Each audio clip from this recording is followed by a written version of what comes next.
Last week, a meme I posted to Instagram about central bank digital currencies, or CBDCs, was fact-checked. This came as a shock because everything the meme says about CBDCs is factually correct. It also came as a shock because it suggests that governments are slowly starting to clamp down on narratives that go against their upcoming CBDCs. If this is true, then it is flat-out terrifying. That's why today I'm going to analyse the CBDC meme I posted, explain why it's accurate, summarise what the fact-checkers said, and assess whether this is an anomaly or the beginning of a bigger trend.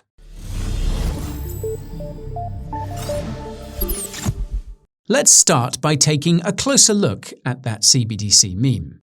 As you can see, it features a grey NPC, all excited that the government is rolling out a CBDC.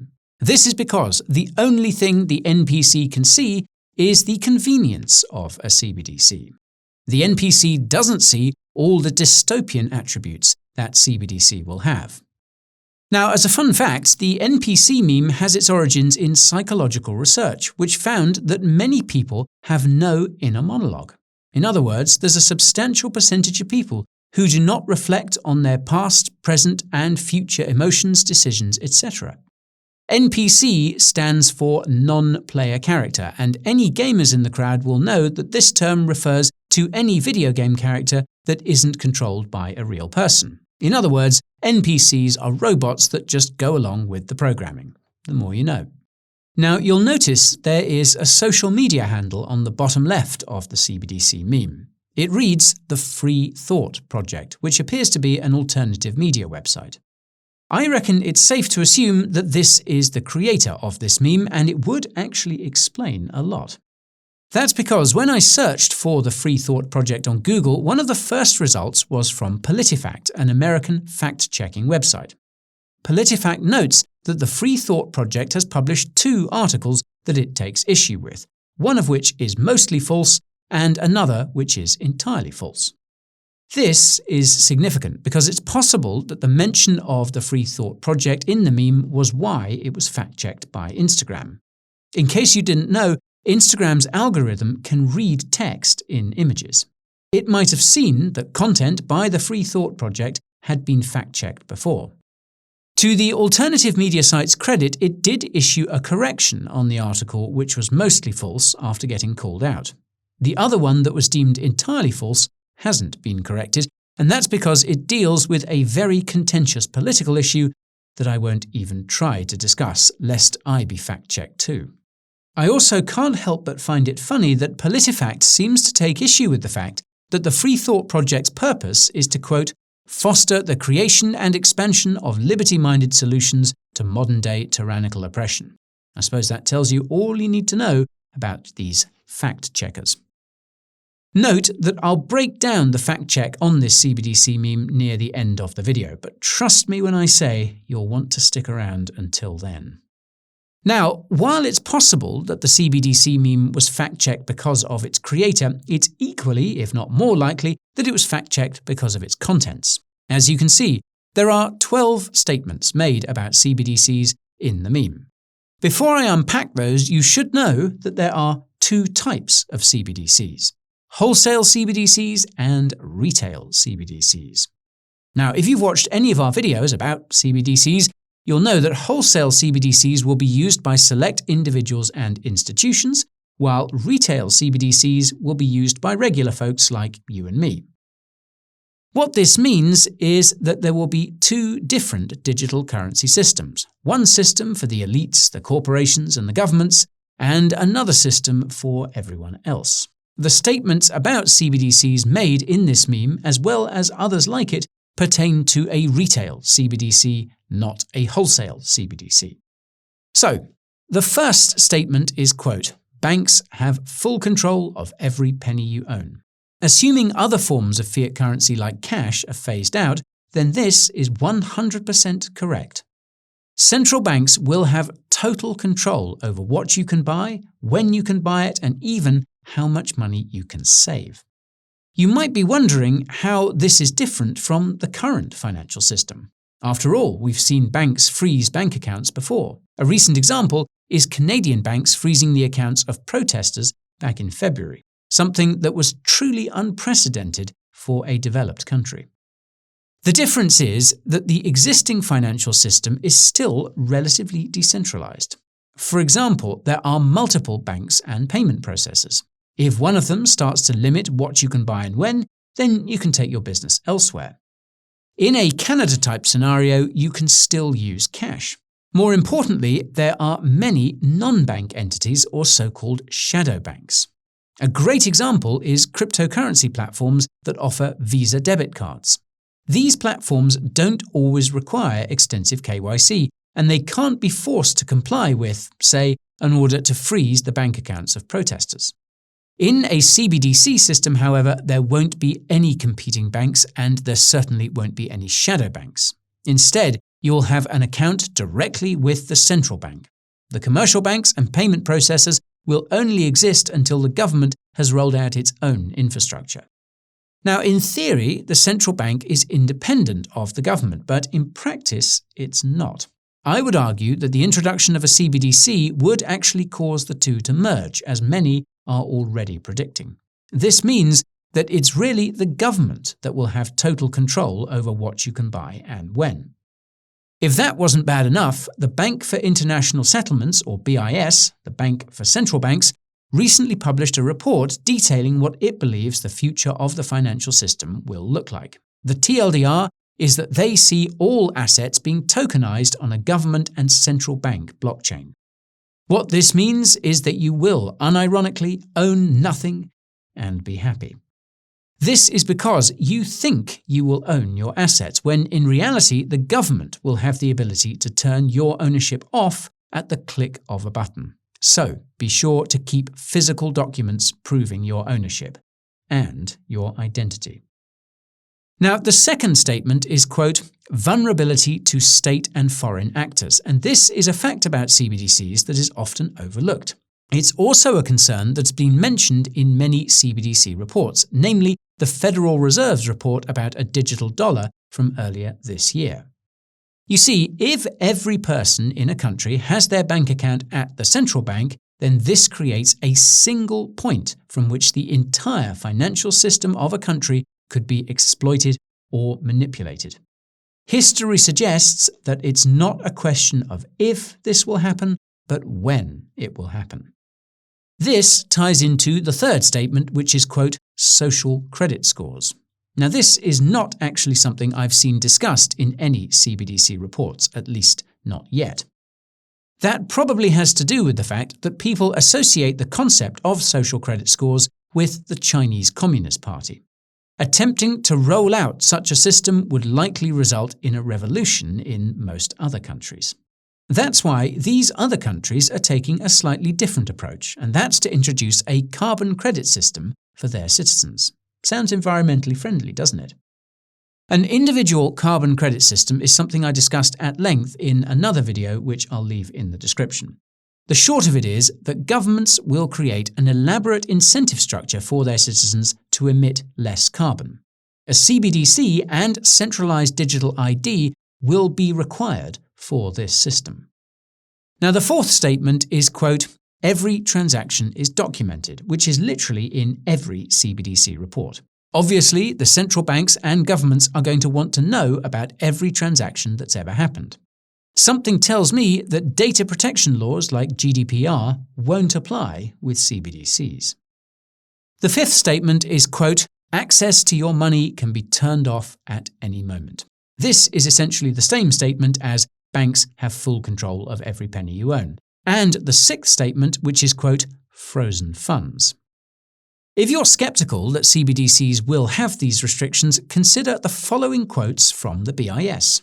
Quote, quantity-based safeguards would restrict the use of CBDC through imposing hard limits on the transfers and/or holdings of CBDC.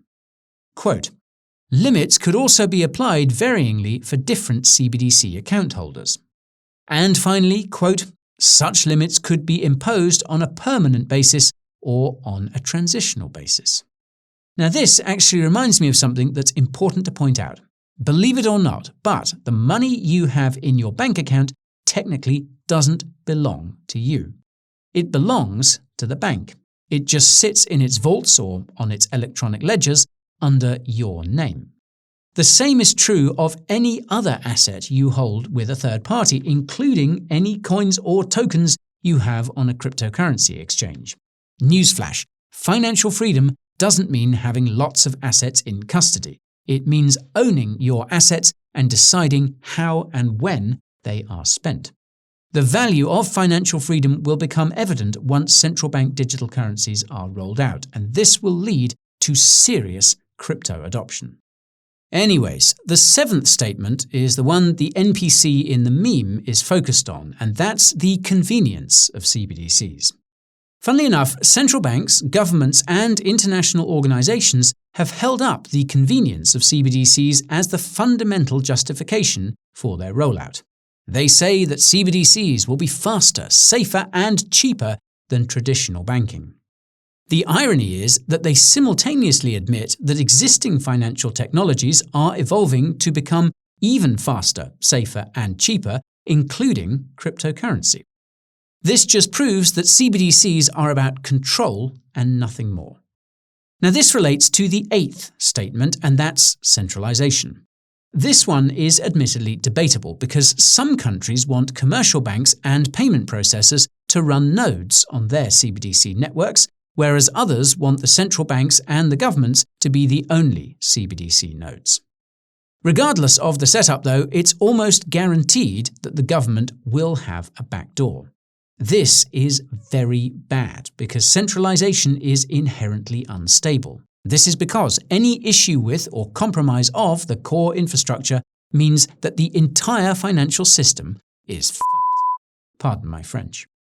Now, what's scary is that the financial system has been trending towards increasing centralization for quite some time. This was revealed in a 2019 report by BlackRock, which stated that all the financial regulations we've seen since 2008 were implemented to further centralize the financial system.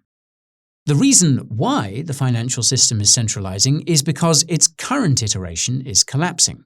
Central banks and governments are desperately trying to keep the Ponzi from falling apart. Being able to dictate every transaction in the economy with a CBDC is the only solution, as they see it. The ninth statement is similarly scary, and that's, quote, "all your movements and actions are traceable." This is also something I haven't seen in CBDC reports, and to be honest, I think it borders on conspiracy. Then again, there is precedent for it because of all the data collection by commercial banking apps. As per reporting by The Telegraph and others, many banks are now tracking their customers through their mobile apps. This is supposedly being done to catch scammers and criminals, but I suspect it has as much or more to do with gathering data that can be sold to advertisers for additional profits. As such, it's not far-fetched to think that the mobile app you'd use to access your CBDC account would track your movements and location for similar reasons. It's possible that it would even be required, as some central banks have discussed, to limit CBDC payments to merchants within specific locations. The 10th statement is, quote, "zero anonymity," and this one is probably the most accurate and up-to-date. That's because Federal Reserve Chairman Jerome Powell recently specified that a digital dollar will be, quote, "identity verified so it would not be anonymous." Similar statements can be found in most CBDC reports. Now, the 11th statement is, quote, "cybersecurity attacks," which is almost the same as vulnerability to state and foreign actors.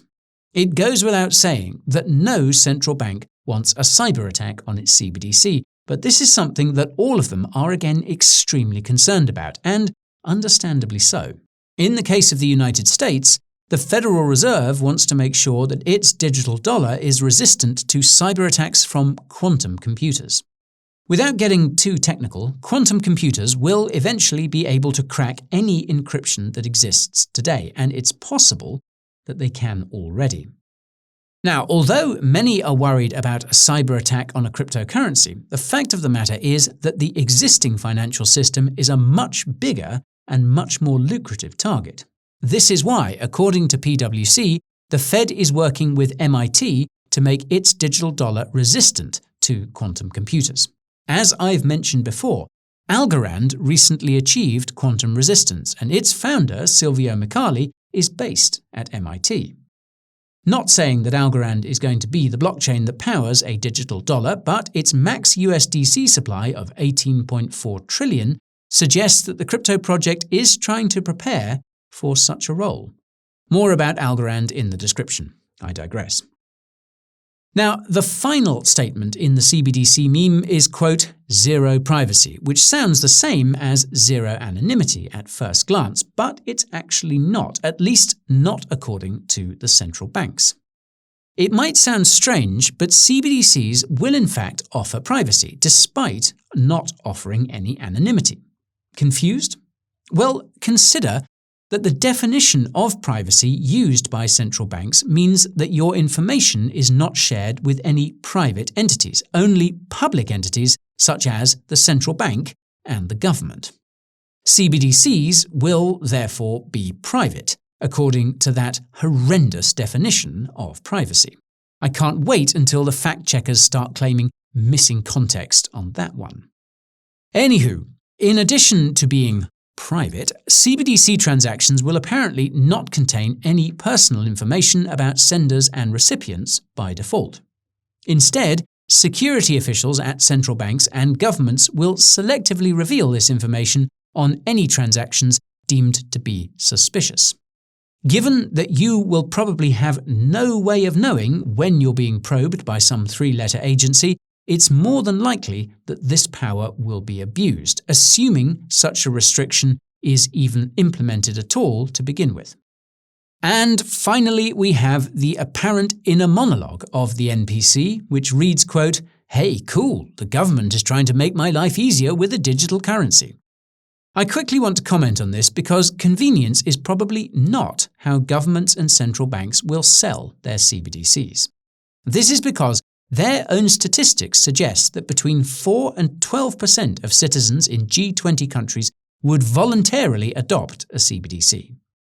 This means that they must go down another route that's been actively discussed, and that's to make CBDCs mandatory for the payment of taxes and other forms of subtle theft. They will also use CBDCs to distribute social benefits, pensions, and any emergency stimulus in response to future financial shocks. This will force most citizens to adopt CBDCs, which they won't like, hence why the governments and central banks want to get rid of physical cash, as per the ECB's own admission. More about the ECB's digital euro aspirations using the link in the description. This brings me to the moment you've all been waiting for, and that's what the hell the fact check on the CBDC meme said. Well, I'll start by saying that the fact check was removed shortly before I put together this video. This is possibly because my tweet about it went viral, but it's more likely it was an error. That's because the description of the fact check reads, quote, social media posts claim an executive order from Joe Biden eliminates cash and enables the government to monitor transactions. This is misleading. While the US president did call for additional research on a central bank digital currency, the order does nothing to limit cash use. The authors add that, quote, experts say any such system would be legally required to include privacy protections and involve the independent Federal Reserve, banks, and Congress. By now, you'll know what privacy means to these people, and that the Fed probably won't stay independent with a CBDC. You'll also know that the CBDC meme doesn't say anything about Joe Biden or eliminating cash, even though that's something the central banks actually want. Even so, I must admit that many of the examples of this misleading information given by the fact-checkers are as accurate as the CBDC meme. What irks me is the fact-checkers claim that the US government is far away from launching a digital dollar, when billions of de facto digital dollars are already in circulation today. Circle's USDC is the elephant in the room here because the company is basically looking to become a part of the Fed. More about that in the description. Now, as expected, the fact-checkers agree that, quote, it is probably better for privacy and civil and human rights purposes for some pieces of information to be collected by intermediaries rather than the central bank. Whatever you do, don't forget that warped definition of privacy in relation to a CBDC. The fact-checkers even go as far as insinuating that a CBDC on a public and transparent blockchain is analogous to China's digital yuan, which is just insane. They also reaffirm that the United States CBDC network would be run by a collection of entities in the private and public sector. The fact-checkers finish off the article by implying that the rollout of a digital dollar is justified because 100 other countries are testing CBDCs, according to the International Monetary Fund, or IMF. This reminds me of what my mother used to say: if everyone is jumping off a bridge, should you do it too? In all seriousness, it's clear that this particular fact-check is related to the upcoming midterm elections in the United States. Historical search trends for fact-check reveal that fact-checks spike every time there is an election. This makes sense given most of these fact-checking websites are politically oriented. That said, you might have heard about the recently leaked documents which revealed that the Department of Homeland Security, or DHS, has been asking social media companies to suppress and take down any content that, quote, undermines trust in financial systems. This CBDC meme certainly falls into that category, and it begs the question of just how much the DHS and others will start to censor social media once CBDCs start being rolled out around the world. Something tells me that this won't be the last time that this crypto guy gets fact-checked.